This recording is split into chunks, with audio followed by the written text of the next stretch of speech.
Sugar and Spikes is a science-backed and semi-sarcastic mental health podcast for a new type of business leader. Mental health concerns are occasionally addressed, but this podcast is not intended to diagnose or treat any condition, mental, physical, metaphysical, or otherwise. That's a job for your doctor or therapist, not a podcast. Now that we've got that out of the way, let's get on with the show.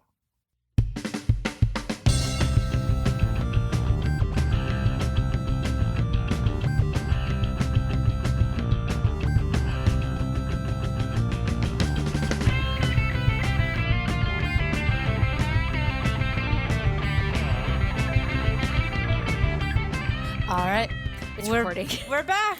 We're back. Oh, it's been a while since we've done this. I know.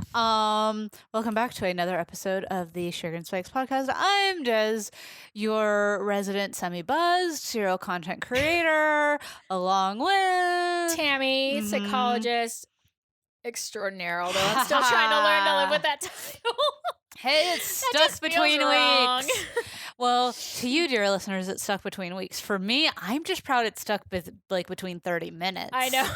I said it's been a while since we've done this.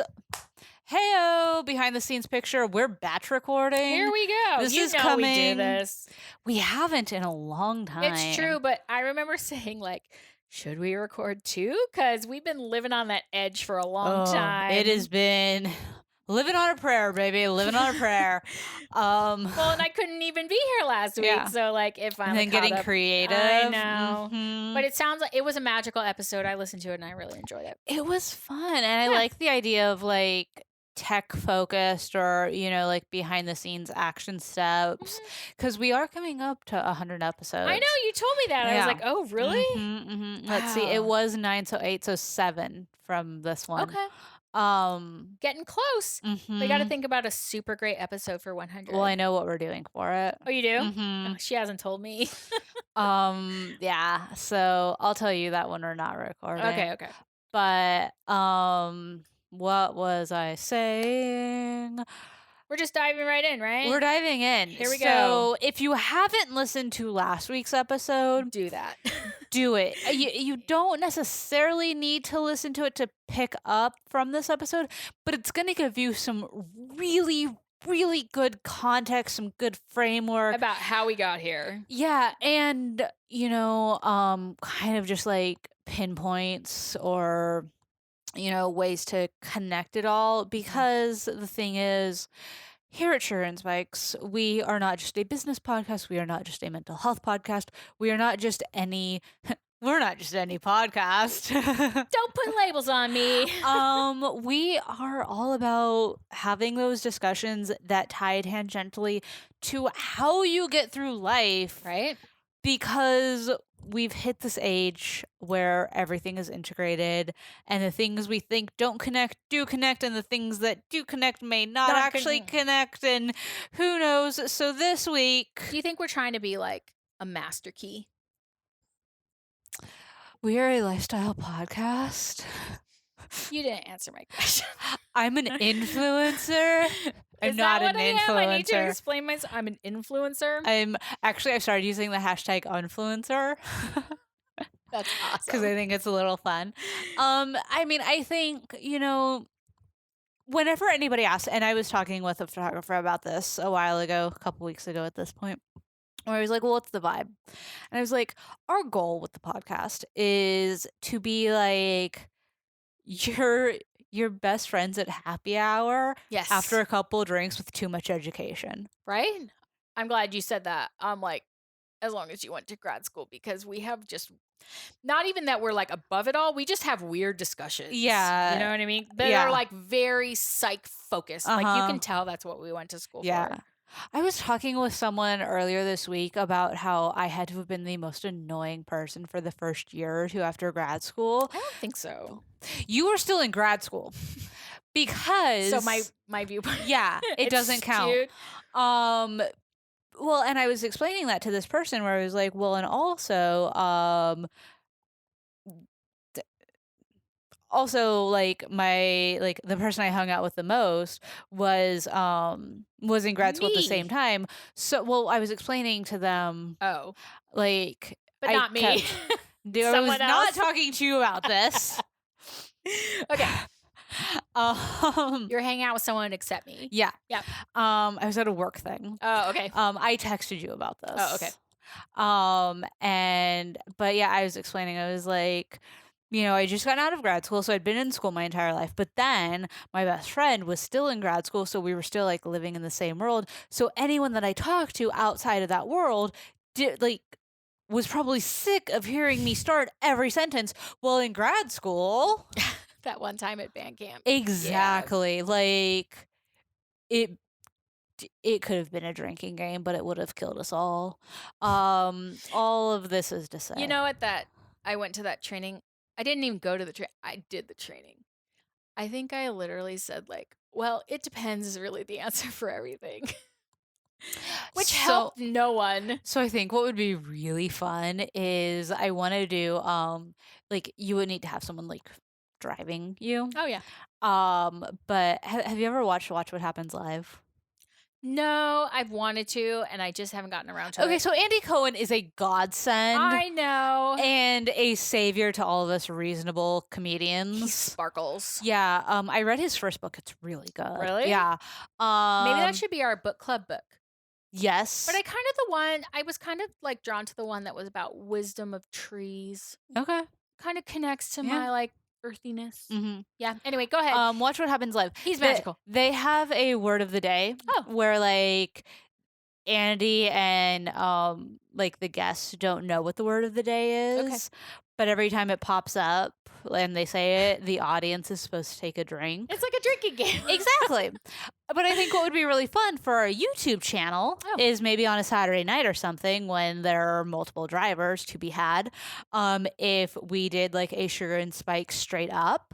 Oh. Where every time we said in grad school or it depends. Or psychology. Oh my God. Half shot. Not a full shot because we like our livers. Because no. But I think that could be that really would be fun. funny. And I'm always thinking of new ways to like make some content. And yeah, I think I know you're so good at that. I'm just so glad that I can just be like, she told me to do it. Because like I don't know. You could just blame me. I don't know. Blind leading the blind, man. But it's not like no, it's not. That's how I felt when I was doing my training. I'm like, I'm training you like how to do shit, right? Like, but it's so interesting to me because I'm like, this is how I would do it. Boom, boom, boom. And they were like, oh, and I'm like, isn't this how you were taught? And they were like, no, nobody taught us. And I was like, okay, well, I'm teaching you now. And this is how to do it. And it's really easy. And we're going to be streamlined because I talked about how like it was all about like documentation and that kind of stuff. And I was like, so we have too many clients because the need is too high. Right. So we want to keep as much in the chart as we can because that helps provide a very straight linear road to keep track of what we're doing. If it's like we're working on 5 problems with 10 goals and 3 objectives each, I know, I'm sorry, it's too technical, but no. I mean, I got it. I don't know. Right. So like it's like this winding road. It's like trying to get somewhere on the scenic route. Yeah. And like we just don't have time for that. So what we're going to do is we're going to simplify it. We're going to break it down. We're going to do it this way. And we're going to have a straight freeway to where we're going. And so, which is something you will never get on this podcast. I know. It's true. We know. This is where I do all the other scenic stuff. Yeah. But like that was how I kind of brought it up. Right. And so like, it's really interesting to go from, and I'm sure you experienced this too, being like the person in the audience, like, oh, I went to this training, to like, no, oh, I did this training, right? Yeah, and it's kind of like a really weird place to be because I was like holding a mic and like talking into the mic, and I was like, oh, I really thought this would be more of a discussion. No, it was the weirdest moment where somebody in the audience asked a question, and it was like myself, my boss, and like a VP of a very large company. Okay. I was the peon in that moment. And someone asked a question, and instinctively I just kind of like jumped in. I was like, oh, hey, can I take this? Yeah. And I answered it. Good initiative. And I was talking about trends. I was talking like, if you look at the larger landscape, like So things like that. psychology. And I was just like, oh. If you look at the larger body of research, I was like, I know things. right? Isn't that the weirdest thing to like figure out that you know stuff? Well, and what's so weird is it's come up with podcasting lately for me. Yeah. Because, like, so we did that episode a couple weeks ago, which if you've ever thought about starting a podcast or something, listen to that. It's like a really fun conversation. We have our editor come in. Yeah. I listened to it. I'm like, oh, I wish I had known this when we started. You're like, I want to start a podcast now. I'm like, I didn't know any of this. No, but it's good. I feel like it makes podcasting pretty accessible. But beyond that, I mean, I produce a couple other podcasts that we don't speak of on this podcast because boundaries, #boundaries. Important. Exactly. And I was talking with some folks earlier, and it was just like, oh, well, if this happens, then you can do this, or you can actually do this. And if you go on the back end, X, Y, and Z. And I was just like, interesting. Because I started off as like the girl that was reading the how-tos for getting a podcast up. Like a wiki? Yeah. Okay. And now I'm just like, okay, well, sit down, tell me your real troubles, and we'll figure it out. And it's just, growth is so weird, and it has me thinking more and more about this whole concept of like we've talked about it a bit, but we overestimate what we can do within a year and underestimate what we can do in 5. Thank you, Amazon. Exactly. And this concept of like we're coming up on 2 years, I think, ish. Well, we've been here for 2 years, so roughly, yeah. For the podcast, and the thing is like I know more than I would have expected to. Like, I don't know. Like, it's weird. Like, it's become this thing that I wouldn't have expected it to be. Yeah. And if I had quit after the first year, I would have missed out on this whole other like piece. But I think that is also like it has truly affected how I view branding, how I view marketing, and how I view other forms of content. Yeah. And I'm going to go out on an existential limb and say how I kind of navigate with life. Well, yeah, because your knowledge informs your world. Yeah, right? and that like it kind of takes this pressure off. Like as we're working on this book, and it's interesting because this lesson has kind of come up a couple times recently, where there's been this opportunity for this really cool like deadline and situation to happen. And all right, if we kill ourselves, we can get to this, and it'll be good, and all of these things. And then there have been different conversations at different times with completely disconnected people, where we've all come to this realization of maybe not this time, but if we look at the next opportunity that comes with this, it could be so great. Yeah. And this idea of like taking the pressure off. Mm-hmm. And it's interesting because I'm not one to take the pressure off because I'm all about this like go and go and go. Yeah. But it doesn't have to be this, well, we're settling, but this making space for something better than fitting like a square peg into a round hole. Yeah. I don't know if that makes sense. I went off on a tangent. Makes sense. No, it does, because like I was just thinking of something and then I forgot it in the length of time. Oh yeah, this idea that like pressure makes diamonds. Like yes, and like you can't live that way forever. Oh yeah, I remember. Okay, so pressure makes diamonds. That was true too. But like anxiety up to a certain level increases performance, and then past a certain level diminishes performance. So if your time deadline becomes too much of an anxiety, then it hurts your performance, right? And so it may make sense or work better to wait till another time, even though that feels like, I know for me, it feels almost like giving up or like I failed or something like that. I know you've been through that too. And so having to reframe how you're thinking about that of like, okay, yeah, it didn't happen this time, but here are the ways with a longer runway that we can make it work better. Yeah. Well, and I think, so a couple thoughts. The first one is, I think it speaks to this idea of like a slow build or a slow burn for multi-passionate folks. Like I think particularly for entrepreneurs and folks who work in startup where like your attention is like so like spread thin, but also I think for like you work one main job and you have a family and you're doing this, like your attention's also like very spread thin. Yeah. It's like, at what speed do you want to get to where you're going? Because The fastest possible speed, which I always think is like 100, well, I think but it's it's not really. well, we only have so much, so if we're spreading ourselves like in 10 different ways, it's going to take us 10 times as long to get like to the same end. Right. Versus if you're just focused on one thing, you're going to get there. Mhm. I don't know if that makes sense. No, it does, because like what I said holds Mhm. true, right? Yeah. Like I always think I should be able to get everywhere right Mhm. now, right on time, as fast I as I want want it to, with done. all the intention that I have. Why are these I do that all the time with my partner and it's terrible. I'm like, you have 10 things to do and why This one aren't they wasn't- done like yeah. right now? But even hearing you say like you have a job and you do this and you have a family, I'm like, yeah, I'm probably spread pretty thin. Uh-huh. So although maybe my expectations aren't so realistic. Mhm. Yeah, go ahead. The other thing, this in design you hear it a lot, and I think in coding it comes up. It can come up in a few different industries. Definitely my fields of expertise. Exactly. You know exactly. No, but like Absolutely. this concept will make sense. Like Okay. it can either be done cheap, fast, or good. Oh yeah. But like you can pick two of any of them.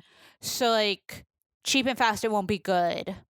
It's a So it's play like around it, it's like our like- MBA class Mhm. where he talked about like, what are you going for? Yeah. Are you going for being the cheapest? Are you Mhm. going for being the most expensive? Mm. Or you're going to be like best value? Yeah. Yeah. So like if you want it fast and good, it's not going to be cheap. Like Right. things like that. Like Yep. you can get 2 out of the 3. And I think that's one thing where like we hold ourselves to like these standards where it's like, well, it has to be all the things, but it can't be all the things. Right. Like we don't have the space No. for all the things No. and we're not capable. Like Right. we aren't I like to think I am. We're not well-rounded people No. by any sense. Like I've I don't learned that care I'm who not. you are. I know I'm not. No one is quote unquote well-rounded. You may be well-read, you may be well-educated. You're not well-rounded, I guarantee you. Fair. So and that's where knowing your strengths, Right. knowing your weaknesses. Maybe if we get to the goddamn topic, we were supposed to jump in Oh, knowing your fashion. No, we didn't. We didn't. Okay. We're jumping in. Guys, if you didn't listen to the last episode, Listen. you should. It ends with next week we're going to dive right in. But we didn't. 20 minutes later. Because we can't. No. Okay. So I sent you this thing Mm-hmm, last week? 2 weeks ago? I don't even know. Earlier this week. I don't even know. Yesterday. I don't know. Mm-hmm, So I follow this woman on Insta and on Facebook. mm-hmm. And she's magical. She like combines my love of woo with like my love of other things. Mm-hmm. So she likes to talk about dressing, like showing up as like this amazing, unique individual that you are. And she talks a lot about dressing like for earth, air, like, right? And I love her. So she wrote this thing that talks about how the way you dress says a lot about your boundaries. And I was like, oh my God. And I sent it to you and you're like, oh my God. That's really cool. Yeah. Do you want to go ahead and give her screen name a shout out really quick? I don't even know how to say her name. Or just spell it.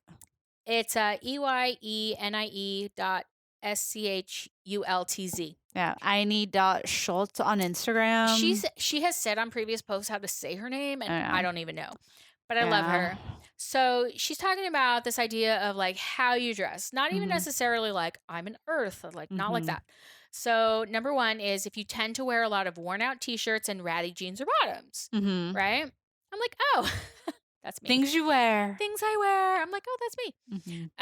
So it says, then chances are you tend to settle in a lot of areas in your life and you tell yourself, quote unquote, things aren't that bad. So, which can look like many people in your life getting an ongoing get out of jail free card, like clients who pay late, kids who don't do what you ask them to do, partners who let you pull all the weight because you rarely make yourself a priority. And I'm like, oh yeah, that's me. When I think like it's a longer post, but it is, but important. Yeah, it's really key. And kind of ties in with the book and everything that we're working on. Yeah. More details to be announced soon. But what's interesting is if you think of like, we only have so much and we can only do so much. Yeah. When we talk wardrobe, we don't try to put all of the styles together at the same time. That's true. Like, I don't try to, I don't wear heels with athleisure with a parka. You don't? I mean, maybe on a Saturday night. Sorry, but, my jokes don't land. I'm just not a like, it's jokey person. I mean, if I were, like, what's the judgment? But, like, that's the thing. Like, even when I get dressed, and I can't speak for anyone else except me, but it's, well, what mood am I in? And, like, what role am I playing? And we've talked a bit about role theory in the podcast before, where, like, you enter in, like, with what you know you have going on for the day, you, like, essentially dress the part and you step up to the tangent, part. I think in every podcast we say, we've talked about this before. Another one for the drinking game. I'm just telling you. We're just pushing people to listen to other episodes. I know, like, oh, you've talked about this before. Oh, I'm going to go find that. I was actually reading something about how that's not the best to do because it makes people feel like they've been left out. See, I was wondering that. It was just something I noticed. How do we tell people to go listen to other things? Like, it's a double-edged sword, my friend. I don't know. But it's I funny can stop that saying it. It's funny that you say, like, I dress for all these things in mind. I don't have that in mind when I get dressed. I'm like, what's the nicest thing I own that I can wear to work today? But so you are. You're dressing. No, you're dressing to go to work. You're dressing to be a psychologist where you're going. You know? Yes, but is it the same? Yes. How? Me, when I wake up on Tuesday with a handful of meetings, knowing I have to be on screen and seen by humanity, is completely different than me on a Sunday when we're not recording and I refuse to put on anything that requires work. Yes, except you always look 100% more put together than I look on my best day. That's not true, and you only see me when you come over. Which is like all the time. Well, anyways. No, but I mean, I think the thing is like, there are definitely days where, okay, I know it's going to be busy and things like that, versus, okay, it's going to be slower. What's been really interesting is shifting kind of lifestyle expectations. Okay. And I know I just said I wasn't going to do this, but on the last episode, I alluded to the fact that we were going to talk about now this. You're going to hear it like every time you do it. I'm done doing it, except it's just so poignant for right now. Okay. Because I want to acknowledge that we said we were doing something on the last episode, and we're actually doing it, which we don't have a great track record of. So here we go. Here we go. I have been one of the loudest proponents against the athleisure trend, against the living in sweats, against all of that stuff. Because, I mean, there's a lot of research about dressing for the job you want. Like, well, fashion psychology is like a thing. Exactly. Yeah. There's a lot of research around, like, if you look nicer, you do better, things like that. I fully support all of that. What's been a really interesting kind of shift and test that I've done these last couple weeks, maybe since I got back from Vegas a couple weeks ago, was playing around with fashion in terms of like my larger lifestyle. Okay. Whereas, so the whole story is my partner works second shift and I have to stay up until an ungodly hour because my dog will bark. So staying up at an ungodly hour means if I can sleep in a bit later, I'd like to sleep in later. All of that said, I'm generally the person that would prefer to work out in the mornings. Like, I wouldn't call myself a morning person, but I'd like to do things in the mornings. But like you are. You're a morning person. Anyways. You don't want to think of yourself that way, but you are. Who decides? Who decides? Who decides? And of course, we're not going to talk about how my morning starts at 7 and yours starts at 10. But I mean, and that's the thing that I've been playing with is like shifting around do the things that I do, quote unquote, in the morning, do they have to be morning activities? Almost like that food post. My dad's insurance pays $100 for me to have permission to eat a PB&J at 6 a.m. Right? Like, who decides that these things are mornings? And yes, there's research about if you wake up and if you work out and if you do these things to start your day off, that's really good. Rich people get up early. It's on every 10 steps list. But let's think through the reasons, right? Is it because they're at home and they have to take their kids to baseball after and all these things? No. They just, Because if I they wake have up early. nannies. Yeah. All this is to say, there are a few things that used to be a part of like my quote unquote morning habit. Yeah. Where I have shifted them to be more in the evenings. Like instead of working out in the morning, I now like I'll wake up at 10ish, get right to work, like just like grab my laptop and start typing, half asleep still, check my email and stuff. Get to work, and then in the evening I've started working out. That means in order to avoid a costume change, I'm wearing my athleisure. Like I'm wearing my sweatpants, and I started to view that as like priming myself, like you are doing this versus just like putting it off. Oh no, it makes total sense. You know, and it's been interesting, and I haven't decided how I feel about that because I still do like the idea of like looking put together and putting like real clothes on and stuff. But also I think like one of the biggest things we've talked about against athleisure is, well, what happens if you need to like actually leave the house and stuff like that and looking like a human? Athleisure can be worn outside of the house. Yeah, you just look raggedy. Like I'll say, you look raggedy. Everybody looks raggedy. The thing is I don't have to leave the house. Like my partner takes the car. If I'm going anywhere, it's an emergency. And at that point I can look raggedy and be okay. But the thing is, it's a bit of a chicken or the egg where like I decided my habits were going to change, and by deciding my habits were going to change, my process for style has changed as well. Oh, okay. That's what I was kind of getting to. I was thinking back to first year when we were like getting up at 6 a.m. and going to yoga. I totally forgot that happened. But it did. It was fun. It was fun. It did happen. It was fun. But I see what you're saying, right? Like, as things change, sometimes we're kind of like, oh, things are changing. I have to do things differently. Exactly. Right? Yeah. And how do I feel about that versus kind of like blindly going through my day? So, I mean, I get it. Well, it becomes a matter of need, right? Like this conversation around like shifting my schedule and stuff came about because I was just so tired all the time and just so cranky. And it was like I was talking with my partner, I was like, something has to change. Like I cannot keep going to bed at 2 a.m. and waking up at 7. Like I can't do this. Yeah. Which get like new moms do it all the time. Anyways, that's different. I'm not that person. No, I didn't. That didn't even come into my mind. But I'm just saying, like I know that people do that for a defined period of time. That's what I'm going to say. It's for a defined period of time. I can tell you, I don't get up all hours of the night with my kid. I mean, sometimes if they're sick or whatever, like my youngest came and saw me last night at like midnight. And he's like, oh, I had a bad dream. So like I went into his room.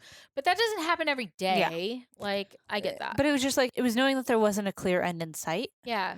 And having to acknowledge the shift in situation affected the shift in fashion. And I think that it can be either or. Like you can change what you wear in order to signal a change in your lifestyle, and it can like your lifestyle can influence what you're wearing. I mean, from this post that she wrote, like we don't have to read them all. Right. I just read the first one because I'm like, oh, that's me. Yeah. But it's totally you. I know.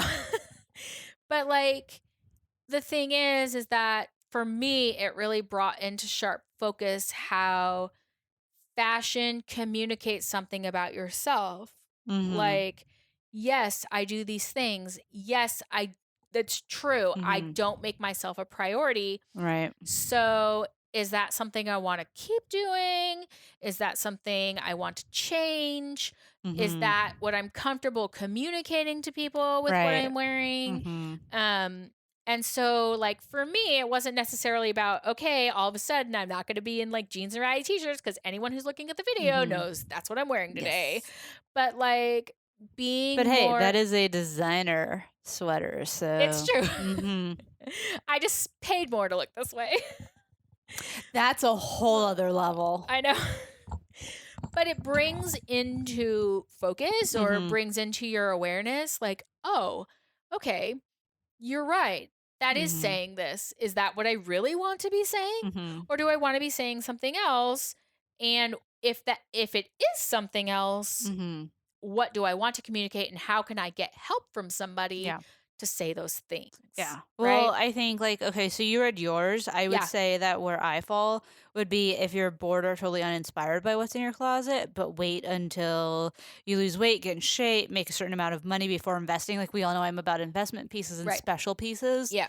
things like that, which I kind of pride myself on. Anyways, it goes on to say then chances are you tend to procrastinate and leave things until the last minute and end up disappointed with yourself. Like I always think I could do better. Yeah. Which then leads to oodles of self-judgment and stuckness. So it's just perpetuating the cycle.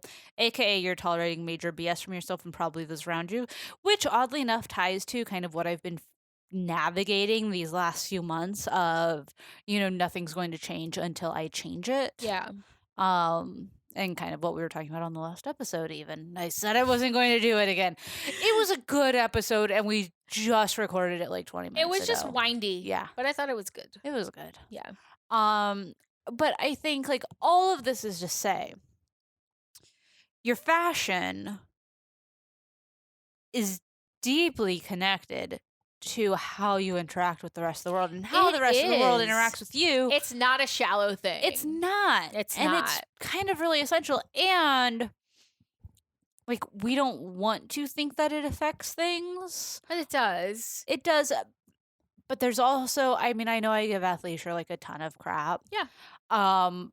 There are ways to still like present yourself with that kind of vibe and show that I don't want to say that like show you're worthy of respect, but show that like you have kind of your shit together. Like you can either be like, this is gonna get really judgy really fast. I don't like where it's going, but I'm gonna go there. Then don't do it. Yeah, but Okay, do it. but also Do it. like, Do it. There's a difference between like a coordinated athleisure outfit and like your hair up in like a quick bun or like a braid versus like highly contrasting, like I think like print pants and a stained like tie-dye top I know exactly what you're saying. and hair that you haven't washed in a week. Yeah. Like those are two very different things. And then the way you carry yourself, like even down to for folks that feel the need to do makeup, like tinted moisturizer, a hit of eyeliner, like something like that to like signify. And not that you need that to signify anything, but these are things that you could think about, more deliberate choices. yes, being deliberate and not just like, I mean, I joke about how I roll out of bed and I get on my computer. That's one way to do it. It's probably not the best, and where I'm kind of learning that balance of how do I kind of stay prepared for the shift in my schedule versus acknowledging the fact that I need to be this person right off the bat. I think it goes back to like this whole idea of polarization. I'm either this or this, but there's something in the middle. But it also goes back to this idea of am I reacting versus am I responding? Mm-hmm. Right? If I'm wearing ratty t-shirts and jeans and like kind of crappy stuff, like am I reacting to the way things are or am I deliberately choosing that? Because like you can look in a more relaxed way. And I think what I like about this post is that it really highlights how it can apply to me and how it can apply to you because we definitely approach fashion in two very different ways, and the way like I like to dress versus the way you like to dress are very different. Yeah, I mean, it's not that fashion has to be this one sort of style. Yeah. It's using fashion as this sort of mirror or litmus test. Like a medium. Yeah, of how are things right now. And I think we all have certain things that we kind of play to or acknowledge. Like I know someone where like if their cords when they travel aren't wrapped up and organized, then that's like a cause for concern because they're a very organized individual. Okay. But like if I don't have eyeliner on and I am like seeing the public, something is wrong. Like I have like 102-degree fever and I'm like on my way to the hospital. Yeah. Like it sounds shallow, but I'm the person that will, unless I'm dying, will put on a little bit of face Yeah. to go to the doctor. But because it tells me where I am, and because in those moments I'm trying to hold on to any sort of humanity, Yeah. that I connect with. I think we find identity in some of the easiest to grab pieces. Like, I'm not even going to say shallow, but I think like the most accessible pieces when we're fighting the hardest. And by letting those things go is a sign that can be a sign that things are going a bit harder, going a bit different than maybe we would like them to go. There's a reason that Queer Eye is back for its 4th season and everybody loves them. Love. It's because we're getting back to this idea that like our external world connects mirrors our internal with, world. yes, with how we feel internally. Like I'm almost tired of like ringing that bell because it just makes so much sense to me. But it's about the key and the lock. Exactly. Right? Yeah. Yeah. Like it's true. Mm-hmm.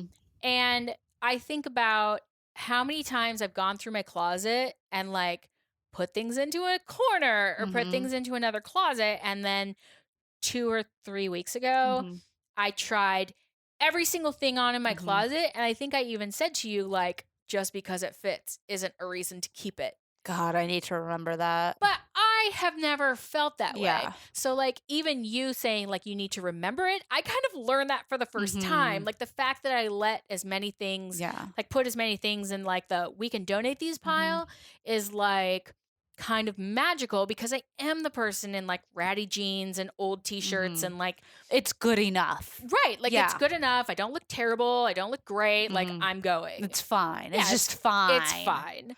Which is kind of like a terrible way to... Like, horrible, right? Yeah. Like, when I think about that, I'm like, well, really? Like, I just want to be like, it's fine. But then, like, that's kind of how I approach my emotional world sometimes, especially when things are stressful, is like, it's fine. Like, we're good. Nope. We're just fine. We're fine. Yeah. And so even the fact that I was like, not only did I try on every single fucking thing, I actually consciously decided, like, oh, this fits me. Not a good enough reason. Am I going to wear it? Nope. Okay. I'm going to put it in the to be donated pile. So this is like a whole new way. I'm sure other people have done this like a million times. And they're like, oh my God, Tammy, you've never done that before? I mean, it's a pretty new-ish concept. I mean, Marie Kondo definitely brought it back with a vengeance and does the spark joy. And I mean, the lock and key, right? Like, I'm generally very good at it. Recently, I've gone back to my like organic hoarder status where I just have like, oh, this fits. What if I need this later? Yeah. And recently I was talking with my partner and I was like, I need to like go through stuff and just get rid of it because in the technicality realm of everything, I use like vintage hangers and stuff because I have like old wooden hangers for pants and everything. So I only have a very specific amount that I can keep on my clothes rack. And I'm well over that. Oh, yeah. And that We amount always like are. generally like serves me well. So if there's too much, it kind of signifies like there's too much building up in your life. Like I notice like if there's too much in my closet, my world's kind of too cluttered and it's time to like refocus and reframe it and get back on into like who am I really focused on being? Because when I start to collect all the pieces and buy things because they're like 80% off and stuff like that, then it's just this like I lose a bit of my identity. Yeah. You know? Versus this is it and this is what I have. Exactly. And this is how I show up for this time and this is how I show up for that time and things like that. So I think that also speaks to the idea that like change and progress isn't linear. Like I'll pare stuff down, but again, I'm back in this. I'm not even in the action step. Like I'm in the contemplation of I probably need to do this phase. Yeah. So that if we're going to bring it around to a psychological topic, talks about how change isn't just action steps. Exactly. Like most of the work of change is in that contemplative stage. Like, I think I should make a change. I'm not really sure that I want to. Oh, but I really kind of feel like I do want to. But oh, that just seems like so much work. Oh, but like maybe it would be worth it. Like all of these things that you work through before you get to that action step. Like, I don't know how many times I've gone through in fact, I can tell you, we've lived here 2 years. I have quote unquote gone through my closet many times. When you texted me you were going through your closet again, I was like, what else does she have to go through? I know. You were surprised by how much there was, right? Yeah. So, like, I've gone through my closet like a million times, and I'm the person who, like, opens my closet, and I'm like, oh, I have nothing to wear, but I have stuff. And so, like, when I really truly committed to, like, trying on every single thing in my closet, that was a very, very different experience. And like trying things on and being like, well, it fits and I'm not loving it. And being like, okay, well, in the past, I would have said, it fits, I'm going to keep it. Yeah. But I was like, no, I'm not going to do that this time. But think about how many years it took me to get there and to commit to that. And I brought a whole bunch of stuff, like probably 3 gigantic boxes of stuff. I didn't even think I had that much stuff, but I have a lot, or had a lot of stuff that I actually tried on. It like literally took me all fucking day. But at the end, I felt very, very different from the other times I had quote unquote cleaned out my closet. Yeah. Yeah. Yeah. And the just because it fits thing is something that I personally like challenge myself with because you brought that stuff over because we trade clothes all the time. All the time. And there were things where like I had to keep checking myself where I was like, oh, this is my size and my length. Like, yeah, sure, I'll take it. But then like I had to be like, isn't this a wash you already have? Like, you don't need 15 pairs of the same jeans. Exactly. Yeah. Like, and even with me like trying to catch myself, I definitely like overkept things. I mean, I did too. But like that, it ties into like well, I need it just in case, and I'm not sure. And this whole like, I might need it for the one thing that I wear it, and then you get to that one thing and you don't wear it. Well, and having it like influence your identity, because like I found myself being like, well, could I do it with this or for this and things like that, and well, just in case. I don't, it's the more we work on the book, the more we kind of explore this topic, the more fashion psych is kind of like looked into. Like it's like a thing. It's so fascinating. And I mean, to your point, like a lot of people assume that it's shallow. And it's not. It's kind of an imperative. I think like if you I'm going to be really bold. If we were to redo like Maslow's hierarchy of needs, there would be a space in between the top. Like I forget what's below self-actualization. Oh, it's like love and like feeling. It's like generativity or something close like that. I would say that now I have to look it up. I would say that like a strong fashion sense would fall in between those. I would say a strong fashion sense can fuel self-actualization. I'm looking it up. I should have known it, but I didn't. Jesus. Oh, it's esteem. So that's what I was talking about. Okay. So like you feel good about what you're doing. You feel competent. So would fashion go below that? Is it more necessary or do you need esteem? Okay, so it goes to physiological, which is like food and shelter, and then safety, love and belonging, esteem. I think probably fashion, like not wearing clothes, right? But like a true sense style of identity, fashion, like I'm kind of starting with now, would have to go in esteem. Yeah. Because if you're worried about where your next meal's coming from and where you're going to sleep tonight, you don't give a fucking shit what you're wearing. Well, that speaks to you didn't have space for this in grad school. Right. Yeah. Well, exactly, right? Yeah. So now I'm at that place of esteem, like that belonging, like, okay, I'm a member of the field. Like, what does that mean? And who am I as a psychologist? And like, what does my fashion say about that? And oh my God, I can't even believe I'm thinking about it. Like all the things, right? Yeah. But like I think right there, because self-actualization is kind of like aspirational. Yeah. You like never get there. But you like, and that's why I'm saying in between, I think it would be like a new layer, Yeah. like fashion identity, because you need the esteem to try the fashion risks. Like you need Right. that confidence. Yeah. And like putting on the right outfit can get you to that like self-actualization of this is who I'm becoming. Yeah. You know, things like that. Like I think if a woman did Maslow's hierarchy of needs, that's super gender normative.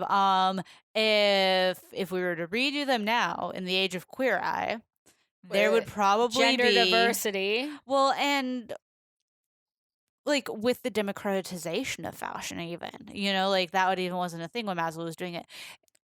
But like there's a yeah. place for it Yeah. to be addressed in Well, even in if the you said conversation. like this would go in this Mhm. box, like because the pyramid's in boxes. Mhm. So like where would it be? So like Yeah. I think about Pride, and because I was at Pride yesterday, and the way people dress at Pride is not necessarily the way they dress in their everyday life, Right. but they dress in this way that you absolutely know, like, I'm claiming my identity and like this is who I am. Yeah. And that's what I really love about Pride and really connect with. Like it's just this amazing, like, this is who I am and I'm proud of it. And we don't have bias here this day. And everybody is loving and accepting. And I love that. Yeah. And people, I think that what Pride shows is that people thrive in that situation, right? Yeah. Because then you really feel safe and you don't have all this other stuff kind of like impacting how you're presenting yourself. I don't know.